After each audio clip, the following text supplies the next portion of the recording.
Another major shakeup at the White House. Attorney General Pam Bondi has been ousted. Tonight, loyalty was apparently not enough to save Pam Bondi's job. We are so proud to work at the directive of Donald Trump. ለፕሬዝዳንት ዶናልድ ትራምፕ ፖሊሲዎችና ወዛጋቢ ውሳኔዎች እንደ ብረት የጠነከረ ጋሻ እንደ ሰዓት የጋለ አንደበት ነበሩ። በኮንግረሱ አዳራሽ በዲሞክራቶች በኩል የሚሰነዘረውን የውንጀላ ፍላጻና የጥያቄ ዶፍ አንድ ብቻቸውን ቆመው የሚመክቱ የአስተዳደሩ ቁልፍ ምሰሶም ነበሩ። ፓም ቦንዲ የአሜሪካ የፍትህ ሚኒስትርና የፕሬዝዳንቱ ቀኝ እጅ፣ ለአንዳንዶች የሕግ የበላይነት ተሟጋች፣ ለሌሎች ደግሞ የፖለቲካ መጠቀሚያ። ይሁን እንጂ የታማኝነት ጥግ ከስልጣን ከመባረር አላዳናቸውም። ትናንት የፕሬዝዳንቱ የቁርጥ ቀን ተከራካሪ የነበሩት ቦንዲ ከዋይት ሃውስ በወጣው ድንገተኛ ውሳኔ ከሀገሪቱ ከፍተኛ የሕግ አስከባሪነት መንበር ተፈንግለዋል። ይህ ስንብት ግን ተራ የአስተዳደር ለውጥ አይደለም።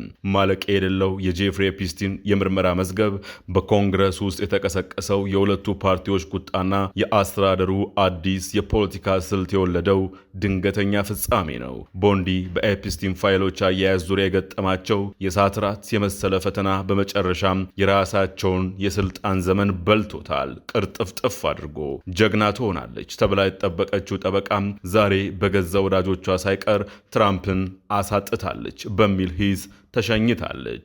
በዋሽንግተን የፖለቲካ ሰማይ ስር የአንድ ሰው ታማኝነት ለስልጣን ዋስትና መሆን ባበቃበት በዚህ ወቅት የፓም ቦንዲ መውደቅ የአንድ ምዕራፍ ማብቂያና የአዲስ የፍጥጫ ዘመን መጀመሪያም ይመስላል።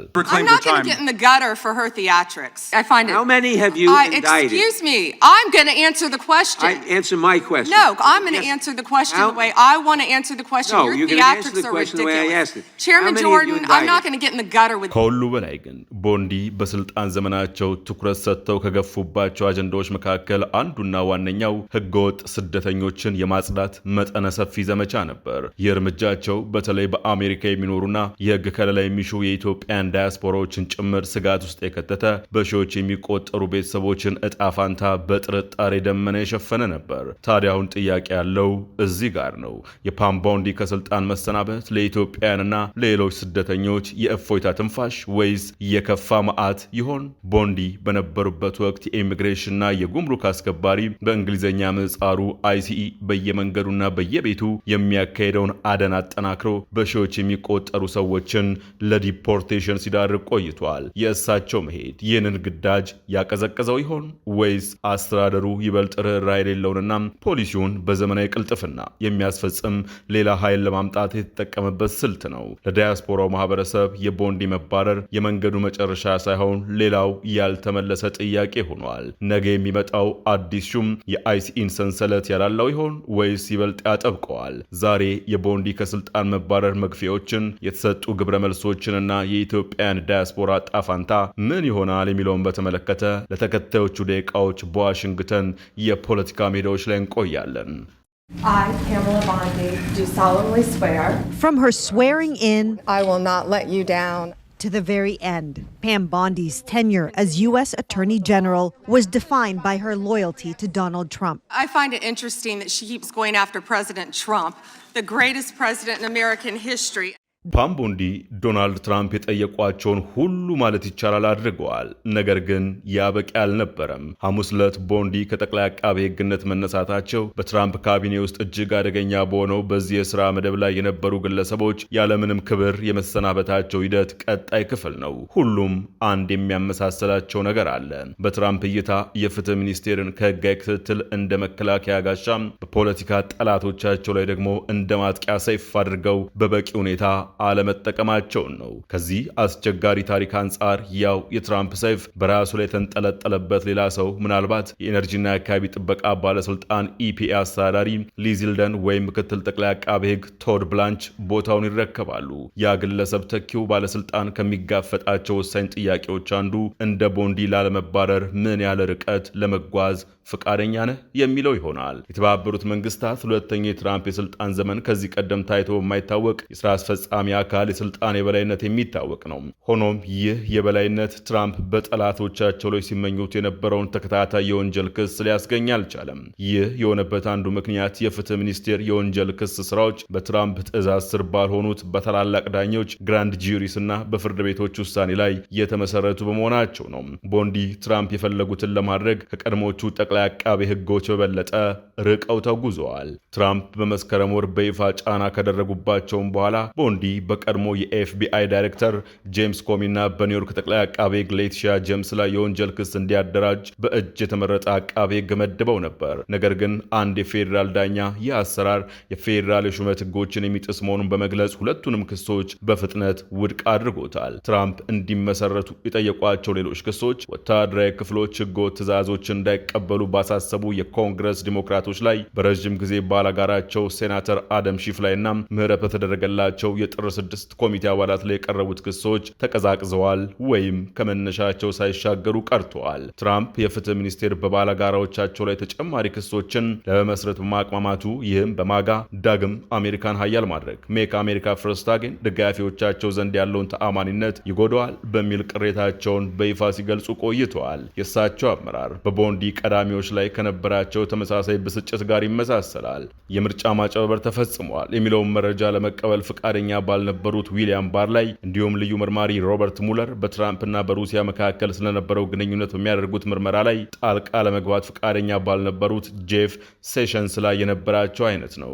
ትራምፕ ቦንዲ በሚሰናበቱበት ወቅት ለእሳቸው ደግነት የተሞላበት አገላለጽ የተጠቀሙ ሲሆን ታላቅ አሜሪካዊት አርበኛና ታማኝ ጓደኛ በማለት ገልጿቸዋል። በተጨማሪም በቅርብ ጊዜ በግል ዘርፍ ውስጥ በሌላ የሥራ መስክ ብቅ እንደሚሉ ጠቁመዋል። ይሁንና የእርሳቸው የሥራ ዘመን ከአገራዊ ነፍስ ግድያ መጠን መቀነስ ጋር መገጣጠሙን ከመጥቀስ ውጪ ለእሳቸው የሰጡት ውዳሴ በተለየ ዝርዝር ተግባራት ላይ ያተኮረ አይደለም። ትራምፕ መጀመሪያ መርጧቸው የነበሩት ማት ጌትስ በሴኔት ድጋፍ ማጣታቸው ከውድድሩ ከወጡ በኋላ የጠቅላይ አቃቤ ሕግነት ቦታውን የያዙት ቦንዲ በ2023 እና 24 ትራምፕ የቀረቡባቸውን የወንጀል ክሶች አጥብቀው በመቃወም የትራምፕ ልብ ማሸነፍ ችለው ነበር።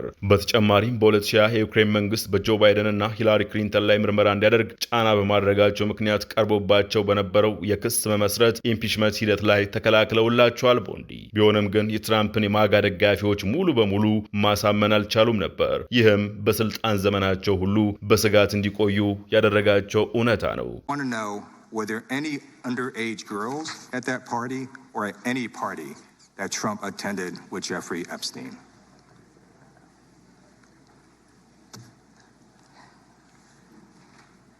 This is so ridiculous, and that they are trying to deflect from all the great things Donald Trump has done. There is no evidence that Donald Trump has committed a crime. Everyone knows that. I believe you just lied under oath.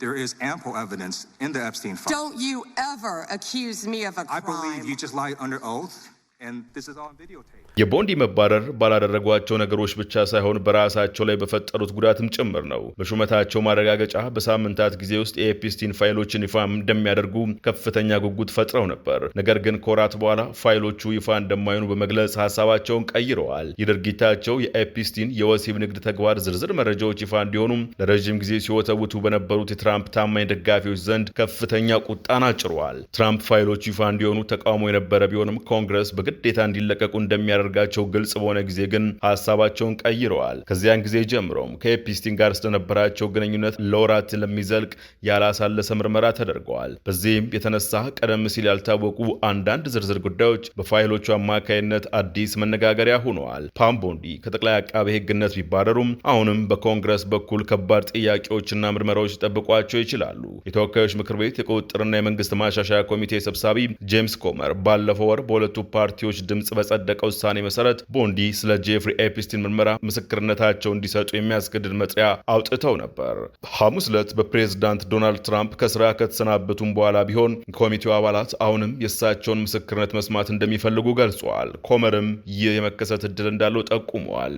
ፓም ቦንዲ አሁን የጠቅላይ አቃቤ ሕግነት ስልጣን ላይ ስለሌሉ ሰብሳቢ ኮመር ስለ ቃል ምስክርነት መጥሪያ ሁኔታ ከሪፐብሊካን አባላትና ከፍትህ ሚኒስቴር ጋር ይወያያሉ፣ በቀጣይ እርምጃዎች ላይም ይመክራሉ ሲል የኮሚቴው ቃል አቀባይ በመግለጫው አስታውቋል። ቦንዲ ምስክርነት ለመስጠት ፈቃደኛ ካልሆኑም ኮመር ምስክርነታቸውን በግዴታ እንዲሰጡ ወይም በኮንግረስ ንቀት እንዲጠየቁ የሚያደርገው ጫና ሊበረታ ይችላል። ይህ ጫና ደግሞ ከዲሞክራቶች ብቻ እየመጣ አይደለም። ቦንዲ በመጥሪያ እንዲቀርቡ የተደረገው በደቡብ ካሮላይና ሪፐብሊካን ተወካይ ናንሲ ሜስ አስተባባሪነት ሲሆን 4 ሌሎች የሪፐብሊካን ሕግ አውጪዎችና በቦታው የነበሩ የኮሚቴው ዲሞክራቶች በሙሉ ደግፈውታል። የጠቅላይ አቃቤ ሕጓ መባረር ከተሰማ በኋላ ሜሲ በቦንዲ ፊት ላይ ተባረረች። ፋየርድ የሚል ቃል የተለጠፈበት አስገራሚ ምስል በማህበራዊ መገናኛ ዘዴዎች አጋርተዋል። ሜስ በማህበራዊ ሚዲያ ገጻቸው ላይ ባሰፈሩት ጽሑፍ ቦንዲ የኤፕስቲን ፋይሎች የያዘችበት መንገድ እጅግ መጥፎና ፕሬዝዳንት ትራምፕን በእጅጉ ያሳጣ ነው። ጥፋተኞችን ተጠያቂ ለማድረግ የሚደረገውን ማንኛውንም ጥረት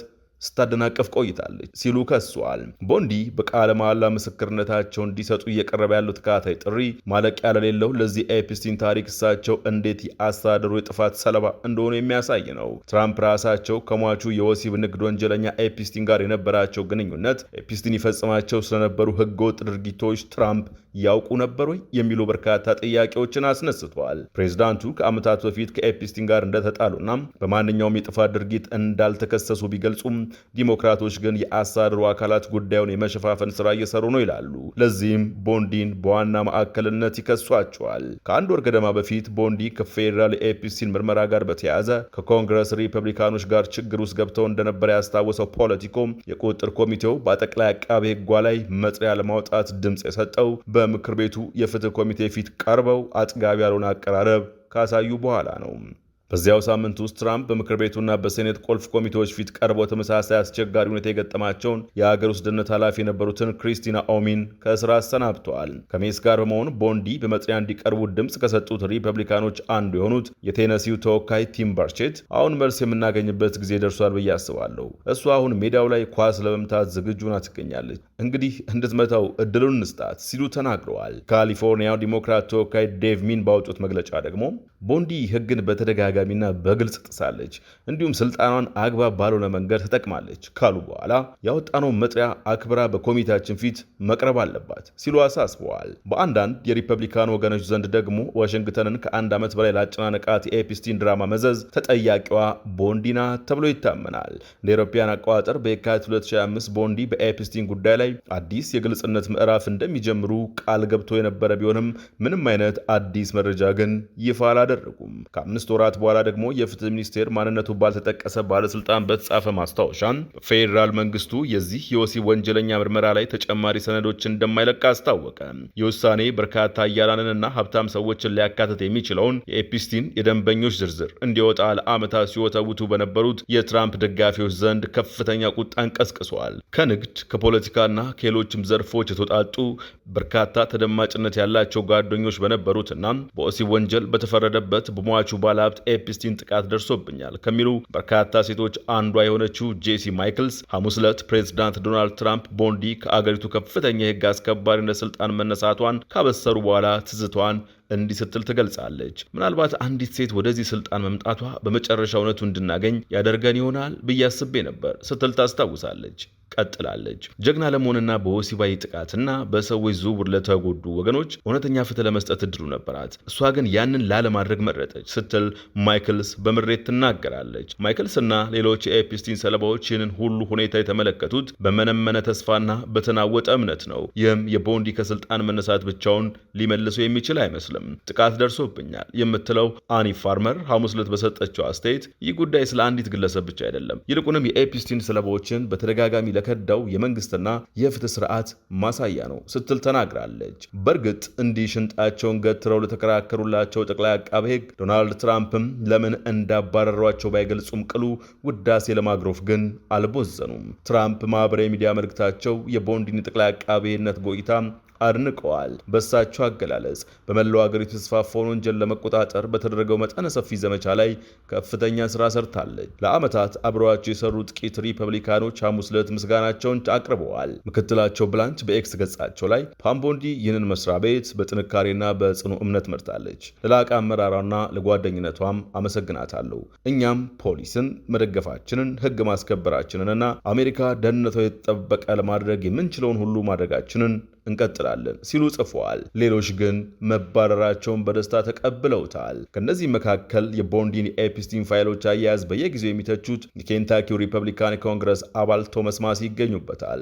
ማሲ በኤክስ ገጻቸው ላይ የሚቀጥለው ጠቅላይ አቃቤ ህግ ሁሉንም የኤፕስቲን ፋይሎች በህጉ መሰረት ይፋ እንደሚያደርግ እንዲሁም ምርመራዎችን፣ ክሶችንና እስራቶች እንደሚቀጥል ተስፋ አደርጋለሁ ሲሉ የሰነቁትን ተስፋ አጋርተዋል። ፋይሎቹ እንዲለቀቁ ከሚያስገድደው የሁለቱ ፓርቲዎች ባይፓርቲሲያን ህግ ጋር ከማሲ ጋር አብሮ የሰሩት የካሊፎርኒያው ዲሞክራት ሮ ካና ለቢቢሲ የኒውስ ናይት ፕሮግራም ሲናገሩ ይህ የሚያሳየው ኮንግረስ እንደ ምንጣፍ ዝም ብሎ የሚረገጥ አለመሆኑን ነው። የራሳቸውን ደንብ ማውጣትና በራሳቸው ህግ መጫወት እንደሚችሉ ለሚያስቡት እንዲሁም የቀረነውን እንደ ትርፍ ቃል ለሚቆጥሩት ለእነዚህ የኤፕስቲን ቡድን አባላት ምርመራና ክስ እንዲመሰረቱ ካላደረገ በስተቀር ህግ አውጪዎች ብላንች የሚቀጥለው ጠቅላይ አቃቤ ህግ ሆኖ እንዲሾም ፈቃደኛ መሆን የለባቸውም ሲሉም አክለዋል። ጥቃቱ የደረሰባቸው ሴቶችም ለቢቢሲ እንደተናገሩት ቦንዲ ስለ ኤፕስቲን የወንጀል ድርጊት የላኩትን ኢሜሎች ምላሽ አልሰጠችም ወይም እስካሁን ድረስ አላገኘቻቸውም። ይህ ጉዳይ ለትራምፕ ፖለቲካዊ ሸክም እየሆነባቸው መጥቷል። ቦንዲ በበኩላቸው ኤፕስቲንን አውሬ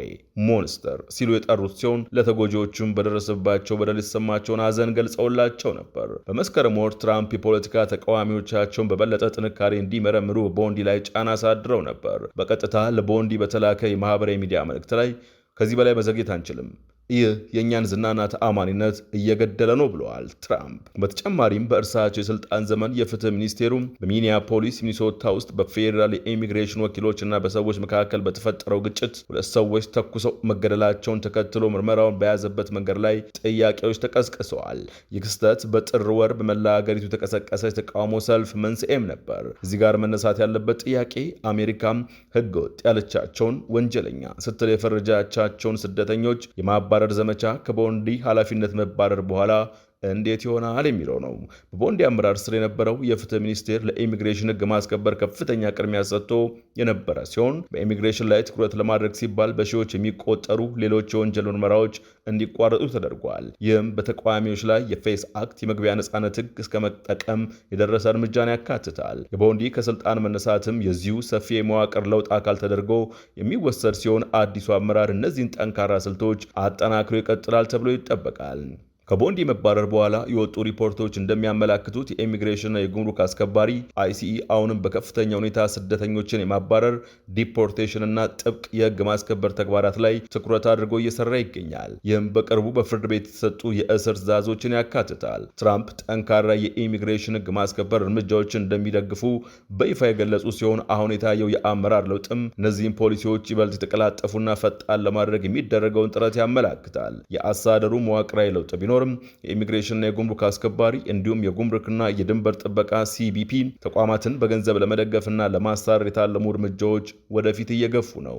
ይህ የቀጠለው እንቅስቃሴ የሚያሳየው የአመራር ለውጡ በድንበር ጥበቃና በሀገር ውስጥ ህግ ማስከበር ላይ የተቀመጡትን ቅድሚያ የሚሰጣቸው ተግባራትን እንደማያደናቅፍ ነው። በአሁኑ ወቅት ትኩረት የተሰጠባቸው ዋና ዋና ነጥቦች የሚከተሉት ናቸው።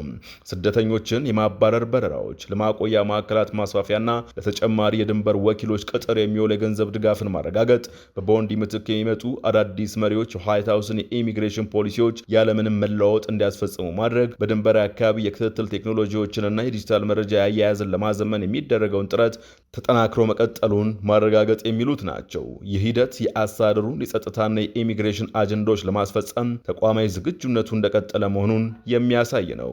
ባጭሩ ቦንዲ ቢባረሩም ኢትዮጵያንም የሌሎች ሀገራትንም ጨምሮ የትራምፕ መንግስት ህገወጥ የሚላቸውን ስደተኞች የማባረር ዘመቻ ፖሊሲ እንደሚቀጥል እንጂ እንደማይቀለበስ ቢያንስ እስካሁን ለመረዳት ተችሏል። የዛሬው ጥንቅር በዚሁ ተጠናቀቀ። ጤና ይስጥልን።